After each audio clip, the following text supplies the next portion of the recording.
Hey everybody, so today's video is going to be about why you should tip your server. I think it's a life skill that everyone should have, and I'm going to explain why.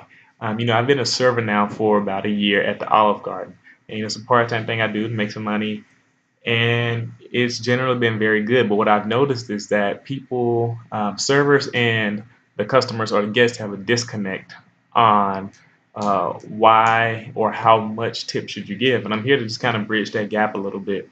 So most people don't realize that the server minimum wage in most states is $2.13 in the United States. Uh, and after taxes, the amount on the check is zero or pretty close to it. And so it lets you know that servers are completely reliant on their tips to make their money and to pay their bills or to provide for their family. And now in California specifically, because they have special rules with all the labor laws and stuff, the server minimum wage is $10 an hour. That's because of the outrageous cost of living in the state. Now that's helpful, but due to the nature of serving being a part-time job, the hours are low. You usually get about 20 hours a week, and taxes still eat away heavily at the check, especially if you don't have dependents or anybody to claim. And so your check, I know some people still get close to like $0, like a few dollars a month, $20 maybe. And so you're still reliant heavily on your cash tips or the amount of money that people give you.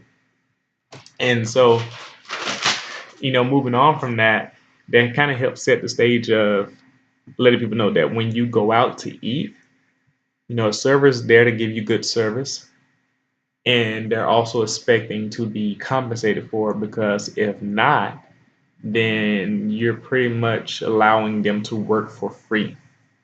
And no one wants to work for free.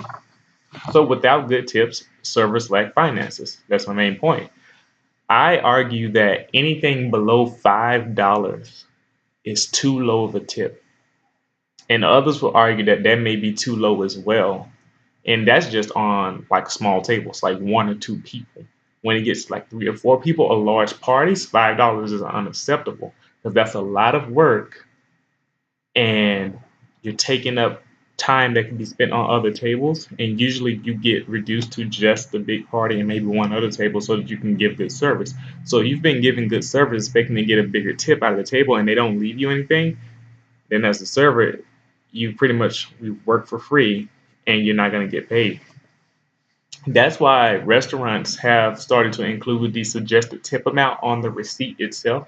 Usually you'll see something like 15% of the check, 18% of the check, 20% on the check, and that's to ensure that the server is being compensated well, and I believe that's very important. And there are some people out there who are aware of this and they do tip accordingly. They usually like to give the 20%, which is really, really good. And so following that guideline will almost ensure that you are taking care of your server properly. I say almost ensure because you may want to give more, or giving more may be appropriate. Like at lunchtime when prices are low, the percentage is going to be lower naturally, so you may want to give more.